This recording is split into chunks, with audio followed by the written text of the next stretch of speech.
wala haula wala quwata illa billah ama ba'du nduk anakku sing ayu dhewe limbuk ana dawuhmu apa ya nimbali karo anakmu aku leren sakmetara kanggo undal ambekan ya no iya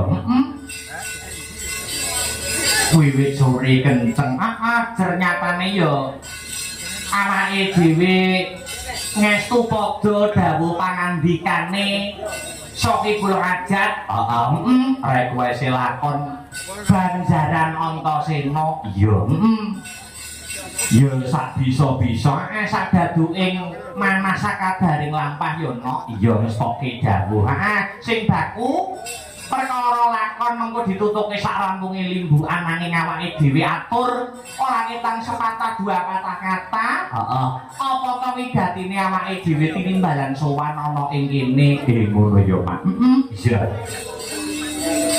ora lali ingkang ana sepisan awake dhewe aku Kang Sarto anakku limbuk ngucapake rasa puja lan puji syukur kang jero Konjo marang Gusti kang murbing dumadi Allah Subhanahu wa taala Tuhan yang Maha Esa Hyang Widimasa nggih. Sing wis malembarake keberkahan Kang Sarto kenikmatan becik nikmat sehat, nikmat sempat, nikmat iman. Saengga bengi iki aku karo kowe bisa manunggal Kang Sarto ketunggalan ana ing adicara bengi iki. Ngono ya Pak. Iya. Lah banjur piye? Bengi iki adicarane apa dalam rangkaian acara apa Mak? Iki ngene no. Iki lain daripada yang lain. Ngono. Biasa. Lain daripada yang lain. Becik pentase, becik kanca-kanca dan lain sebagainya. Tak titeni kene. Mbok titeni piye? Tak titeni wit biyen. Kanca-kanca nek sambatan malah apik. Ayo.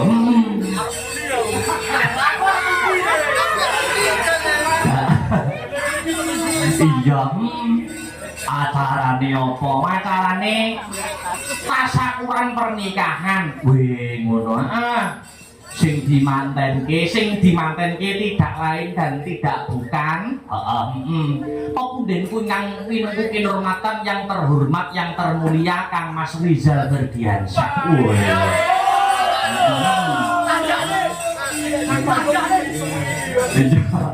Pokoknya kanca-kanca bengi iki kudu nyunggi-nyunggi Rizal sak dhuwur-dhuwure. Lah ya, wis entuk judune, wis ketemu judune. Iya. Dilarang turu dhisik pokoke ya. Iya. Ayo wis dolan apa kan? Karo sapa anune judune ya kuwi adikku wadon Mbak Citra Wahyu Agustina. Citra Wahyu Agustina. Mas Rizal kuwi putrane Bapak Jono Kang Sarto Ibu Damyatun sing asli saka kene. Ngono. Dusun Kedung Bulu. Desa Ngadiboyo Kecamatan Rejoso Kadipaten Nganjuk. Iya. Judune piye? Judune ya kuwi Mbak Citra, putri saka Bapak Sumarno almarhum Kang Sarto, Ibu Anjaryati. Ngono. Mijil saka Wilangan no. Wilangan. Ternyatane Astabrata ini ning Wilangan wis kaya latar. Kula Mas Rizal yo judune ning kono. Iya. Apa meneh kuwi isih adik kelase nek ora salah krungu mawon. Mbak Citra kuwi sing adik kelase zaman SMA mbiyen. Iya. Alhamdulillah akad nikah yo wis di apa kuwi laksanakake. Ya kuwi wis kagelar wingi. Ngono. Tanggal 29 Maret 2026 esuk ana ing kediaman mempelai wanita ngono iya banjur bengi iki pahardian kari ngrupian kari nyeneng-nyenengke no ngono nyeneng-nyenengke keluarga besare Mas Rizal Kang Sarto Mbak Citra Kang Sarto nyenengke para warga masyarakat Kukuban Kedung Bulu Ngadiboyo kene iya ngaturke panuwun ya iki awake dhewe disambati dijaluki tulung kanca tumandang no kowe ngono yen ora ngene awake dhewe ya ora roh omahe Mas Rizal sing ndi iya omahe Mas Ipan ning ndi iya yo Ngadiboyo akeh no Mbak Awi yo Ngadiboyo Mas Ipan Ngadiboyo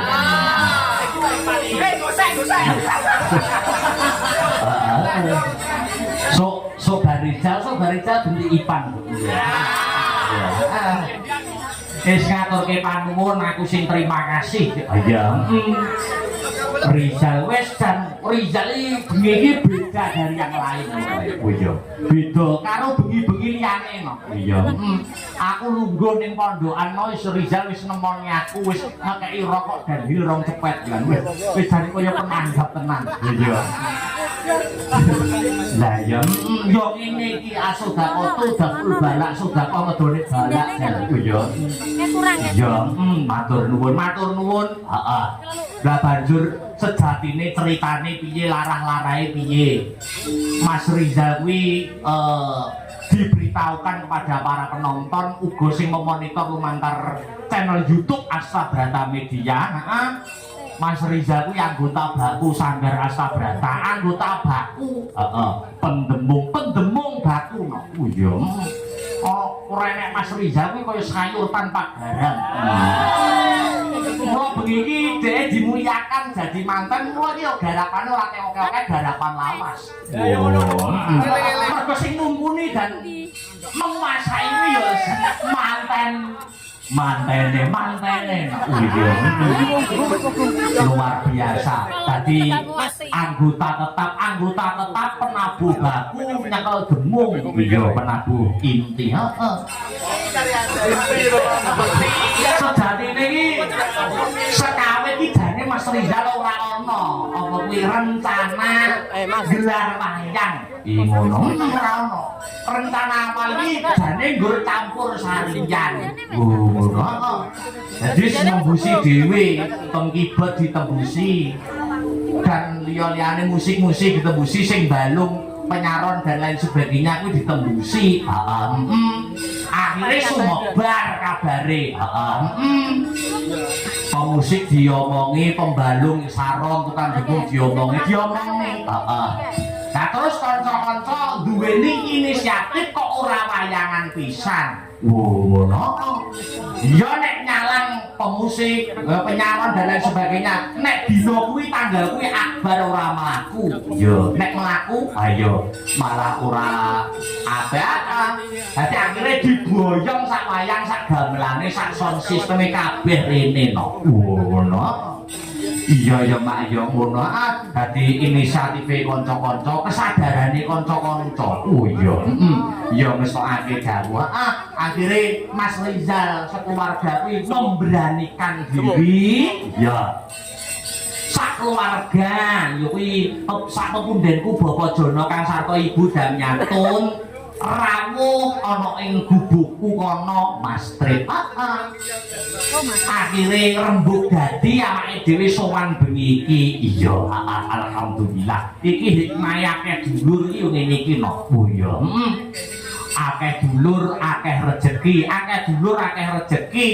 mergo rejeki iki ora mung diukur nganggo dhuwit iki ora kanca akeh kuwi ya rejeki diparingi kesehatan kuwi ya rejeki atine iso ayem tentrem kuwi ya rejeki akeh kenalane akeh dulure akeh kancane terus bengi iki kanca-kanca kompak mrene kabeh kuwi ya rejeki tumrape Mas Rizal sekeluarga ngono ya Mak rejeki kuwi dadi ora kena diukur nganggo dhuwit ora kena ya urip kuwi sawang sinawang no oh iya ya Mak ya urung mesti wong sugih kae kok mesti atine anyem kuwi durung mesti sak paket, durung mesti sak gandeng. Iya, urung mesti wong fakir, wong sing ekonomine dalam menengah ke bawah.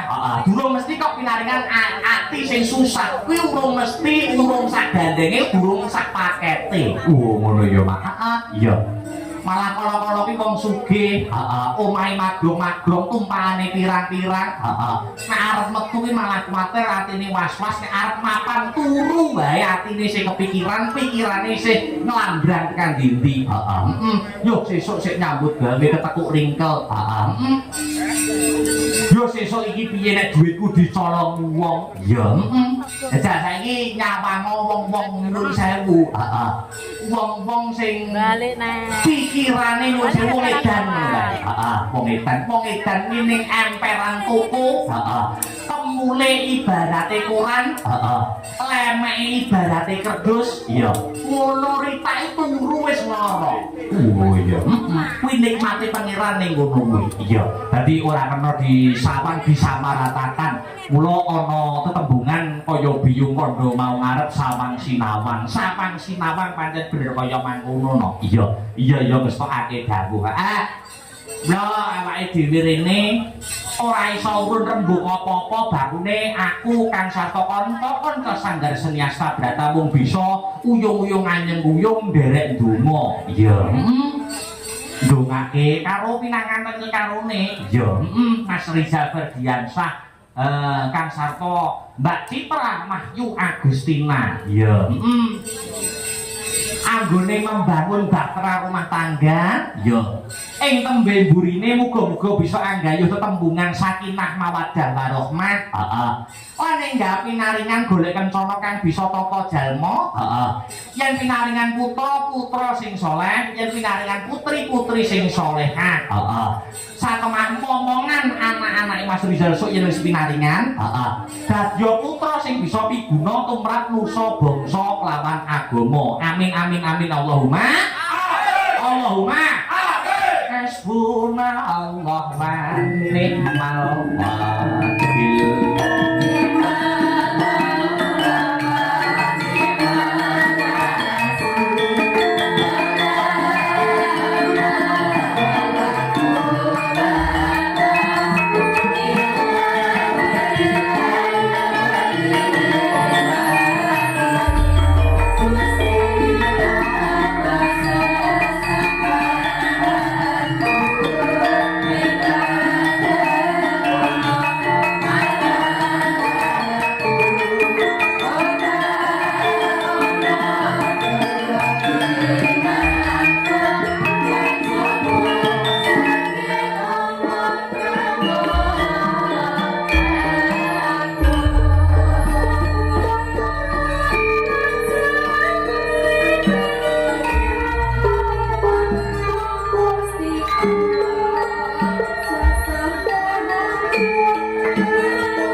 awake dhewe bengi iki sowan komplit kanca-kanca Sanggar Seni Astabrata yo nggur ninggal Mas Rizal kuwi tok. Iya.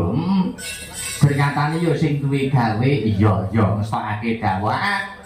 Kaya ngene kuwi jenenge kanca-kanca rumangsa andarbeni. Iya. Rumangsa andarbeni maknane kuwi rumangsa Mas Rizal kuwi kanca nyambut gawe pendak wengi. Iya.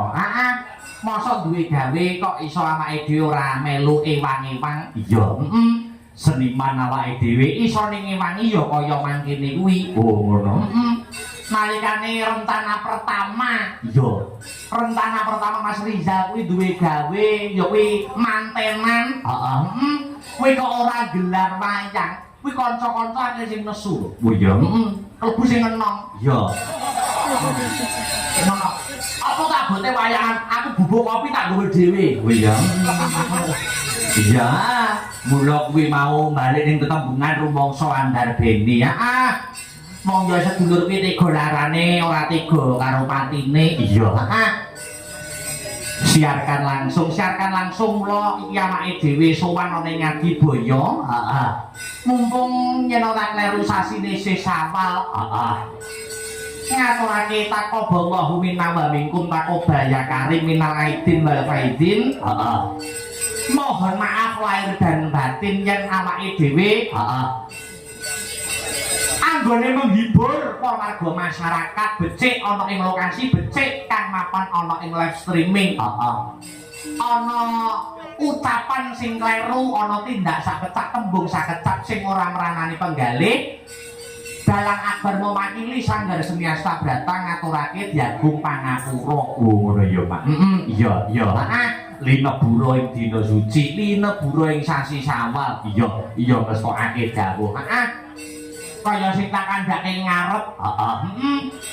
Mas Rizal dan keluarga besarnya nyuwun lakon. Heeh. Lakone iki ya durung tau aku no. Iya. Banjaran Antasena. Ya serial lahir nganti rabi. Iya. Lahir nganti rabi. Heeh. Pajet jumlah yo lagi bengi iki no. Iya, Banjaran Antasena. Heeh. Apa meneh ya kuwi bapake Mas Rizal, Pak Jono. Pak Jono kuwi ya penggemar maindit yang wayang kulit. Gawene ya nyusuli awake dhewe nyambut gawe. Iya. Gawene yo mirsani anggone awake dhewe gambleh pendak bengi ning ndi-ndi. Iya. Anggone kanca-kanca nyambut gawe iki disusuli pancen kenyataane penggemar wayang. Heeh, mula njaluke lakon ya tenanan. Aku urung tau roh Mas Akbar gelar wayang lakon Banjaran Antasena. Iya.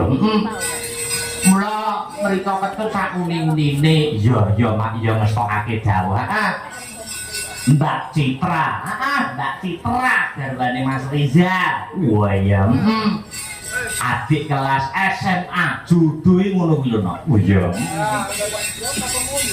Aku malah krungu Mas Rizal karo Mbak Citra iku malah jaman SMA durung pacaran. Iya, ini judu kuwi ngono kuwi. Adoh kaya ngopo nek jenenge judu karantio medhot ibaratnya panggah di lakoni wis dadi takdire. Heeh, anggone judu. Adoh panggah judu. Heeh, cedak nek ora judu. Iya. Kuwi ora kurang dalan Gusti Allah anggone misahne no. Oh, ngono. Iya, Mak, iya ngetokake dawuh. Mula iki wis judu. Heeh. Mbak Citra wis katuju ning Mas Rizal wis katuju ning Mbak Citra. Heeh. Mas Rizal, Mbak Citra, Pak niki sampeyan wis bojo sah, baik secara agama maupun negara. Wah iya. Ning pandangan agama sing maune maksiat dadi nikmat. Wah iya. Sing maune maksiat dadi ibadah.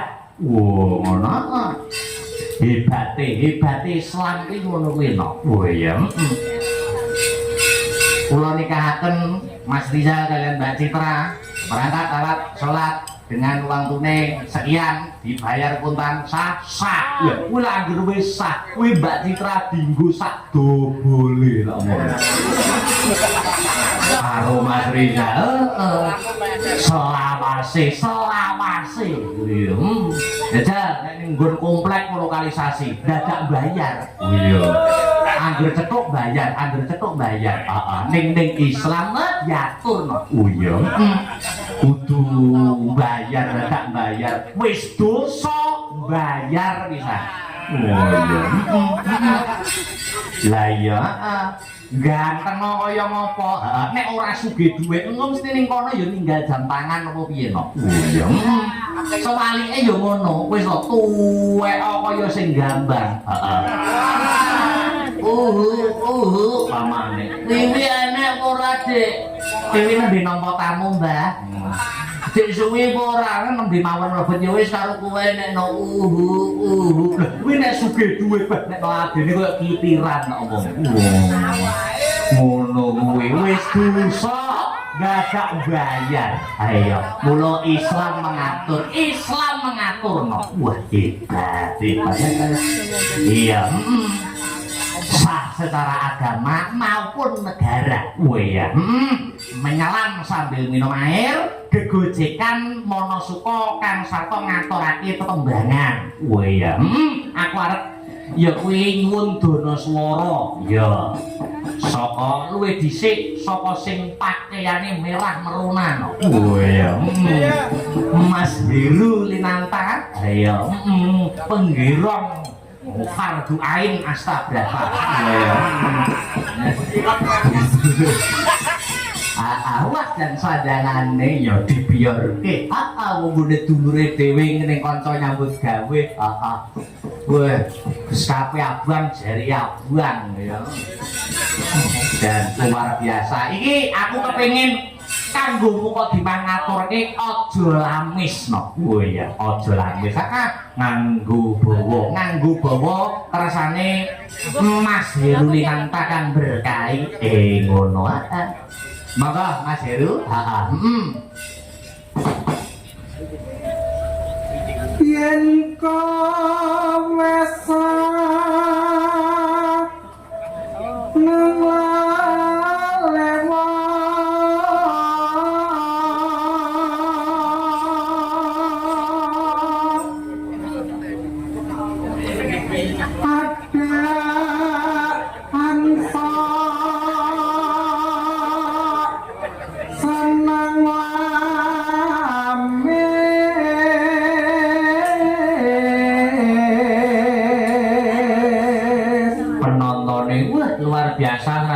sore sadurunge wayangan pinaringan udan lewat ning tidak mengurangi semangat wabil khusus ibu-ibu no ya wah lagi metu kok pondokan yang nyambut kowe nyambut maling dadak digetak kuwi saking apresiasine karo awake dhewe nganti jundil aku ayo ora apa-apa semangat Aceh Mas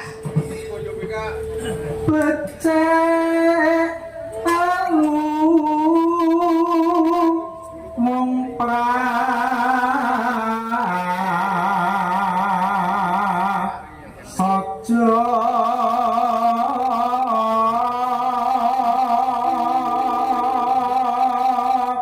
Aceh mong malengku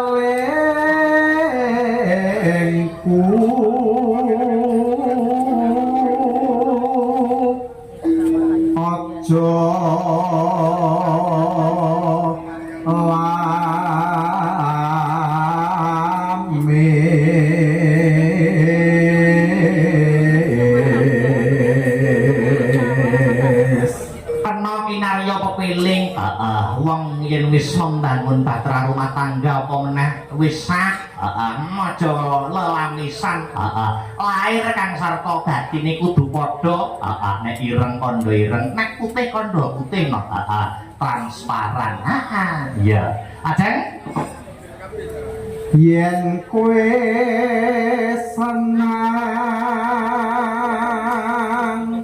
lame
Vika. Oh iya, karo berdiri pelan-pelan.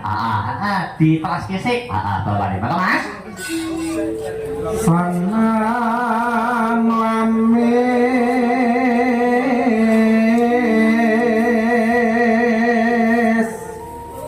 padha karo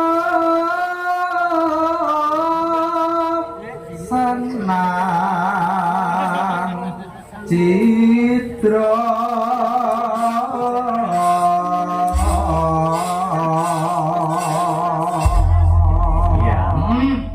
buka celuk ben digalake kelawan Mbak Yovika aja lames karo berdiri pelan-pelan atur subata mring para pamirsa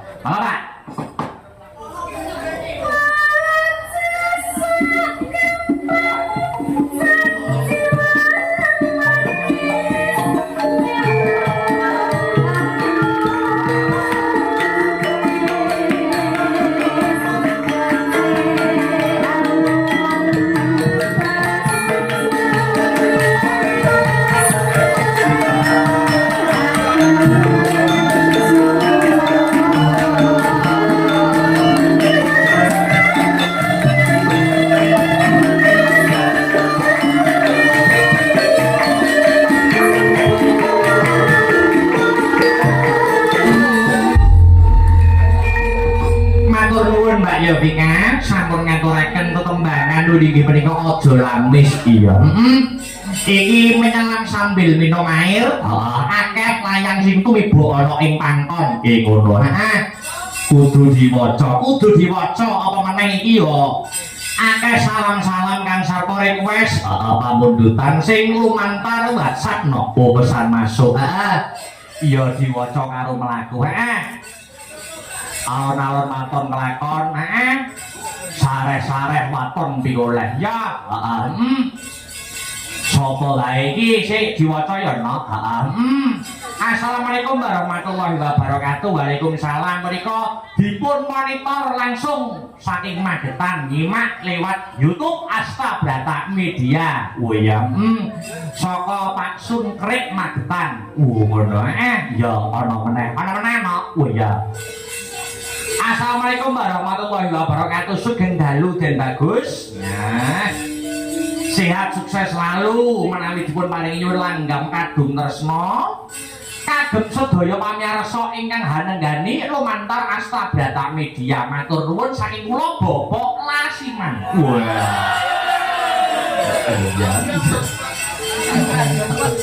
Hadir Pak Sunarti yo hadir. Ngono. Iki ana meneh. Iki taruh itu aja. Ya. Iki ana meneh. Sugeng dalu Mas Akbar. Kula Pak Jono, bapake temanten. Udah iki. Iki Jono. Lah tak kirim layang kok kan Rijal kan WA. Iya. Kula badhe nyuwun lagon setya tuhu dipun bawani Nyidam Sari langgam kangen irama kalih Jaipong. Ya. Matur nuwun Mas Akbar. Ngono. Ayo. Langgam kangen irama loro Jaipong. Sing joget Rijal ora sah. Oh, wong ra duwe omong kok kon joget ya. Ayo. Ana meneh. Assalamualaikum warahmatullahi wabarakatuh. Mas Akbar taqabbalallahu minna wa minkum. Minal aidin wal faidin, mohon maaf lahir batin. Nyuwun lagu Samudraning Tresna. Saking keluarga besar FMA. Nah. Yang memonitor lumantar live streaming Asta Brata Media. Salam sehat, solid, paseduluran. Saka pembina FMA sing selalu memonitor awake dhewe, anggone awake dhewe mayang ben-bengi no. Matur suwun. Ya.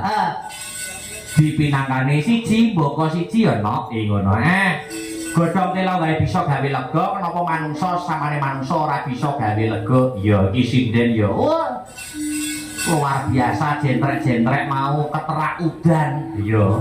Kula apa kuwi terpale apa karpete iki diganti ya.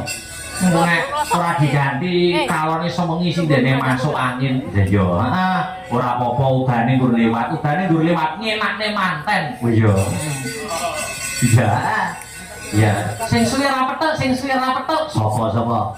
Mbak Seli. Oh iya. Suwi ora petuk rumangsaku kok. Iya. Akeh sing suwi ora petuk. Mbak Aul ya suwi ora petuk. Iya. Kuwi yo lamaran kok wisan. Wah ya. Angger wis pasang story, upload ning medsos karo drijine dingenekne iki. Kuwi wis lamaran. Ha iya, wis ana sing mengku. Heeh, Mbak Seli sih. Iya. Iki asline iki Mojokerto apa Pasuruan to? Oh, Pasuruan. Ha iya. Ning iki mau budale saka Batu Malang. Iya, iki wis duwe calon. Iya. Iya, anu sih, katuran berdiri Mbak Seli. Suara petuk kangen-kangenan no. Iya, apa Mbak Seli? Seperti tak? Yo.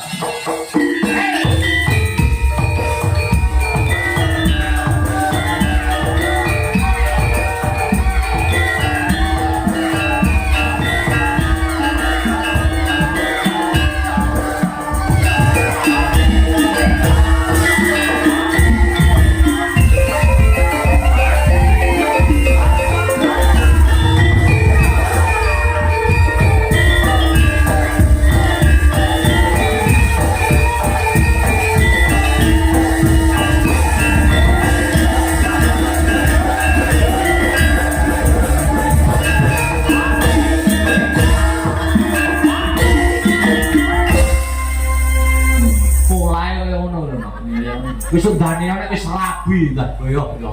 Kenapa Mas lek rabi? Ya kuwi anu pacarmu iki jarang nasibe nek omah-omah pulamu koyo ngono kuwi sok ada berarti manten koyo pulamu ngono kuwi nek karo bojomu. Ya mau niku garek sehat lho Mas. Garek sehat nggih. Sing lemu garek cepet diet. Ya apa sampean iki?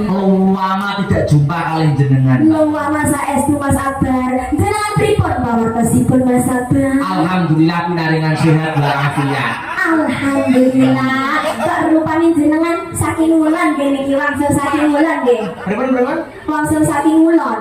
Wulan niku nggih. Saking Mekah. Nggih, alhamdulillah Mbak. Wis pokoke yo mayang yo ibadah nyambut gawe yo ibadah. Nggih. Pripun napa kesan-kesane ten mriku niku pripun? Kula kepengin diceritani ngoten niku lho Mas Akbar. Kula niku teng mriku sing kula dongane sinten kejaba mung kanca-kanca astabrata. Rupane ngene iki. Arek-arek ngene iki. Nggih, kula umroh niku ora enek sing tak dongane kejaba mung kanca-kanca astabrata. Kula sebut perbundul. Perbundul. Nggih. Salah satu bungane napa niku? Salah satu. Suwi kan diterayu Mesir suwi ora ngono. Mergo saiki kula sebut siji-siji. Ngoten nggih, tapi jenengan ten mriku mboten kalah dhuwur. Nggih kalah dhuwur. Kalah dhuwur. Padahal kula niku teng Indonesia ibaratnya wis klebu. Nggih. Ning mriko ya wis kalah karo wong-wong nika. Ngoten. Nggih. Tapi Mas yang jenengan kecepet-kecepet tetep donga nggih. Donga. Lah dongane niku napa mawon dongane? Contohnya umpamane dongane sinten? Jenengan sebut. Mas Heru. Loh, Mas Heru ya kula dongane. Napa niku dongane? Semoga selalu bersinar. Amin. Ini yang bersinar. Definisi yang bersinar itu apanya Mas Agus? Loh ya pamornya. Pamornya. Dalam menghibur itu para penggemar seni dan budaya. Ngoten nggih. Niku lek Mas Heru. Mas Heru. Umpami Mas Victor. Nah, Mas Victor ini loh, gue kula dongane mak kula dhisikne niki. Loh, paling dhisik. Nggih khusus Ilaruhi Victor. Ora sih maksud khususan Victor. Ilaruhi tak sebut bareng. Ilaruhi Victor. Kok khususan Victor. Heeh, dingane napa? Muga-muga tambah dhuwur. Amin. Dhuwur rezekine. Amin. Dhuwur cita-citane, dhuwur gegayuhane bisa kaleksanan. Amin. Ngoten lho Mas Victor dungane tambah dhuwur. Ora nek sing donga elek mboten. Ngoten nggih. Lek donga kanca sinden. Kanca sinden upamane sinten? Umpamane Mbak Sriwon. Lho Mbak Sri semoga pernikahannya dilancarkan oleh Tuhan. Amin. Pokoke dungane jenengan api-api nggih Mas. Api. Sampeyan durung anu lho, sawal ora minal izin Nanti kalau salah konten mereka nggak tahu apa-apa. tidak apa bebas. Saya ini Mbak Sita. walaupun sampai sudah punya aturan hukum panggung itu kalau di panggung itu punya umum. Dan luar biasa. Mbak Sally, siapa tuh nama lengkap sampean itu? Marcelia Trisanti Mas Abang. Marcelia Trisanti. Jelas Mas. Bisa mulai kaya ngono iki sampean jane nurun sapa?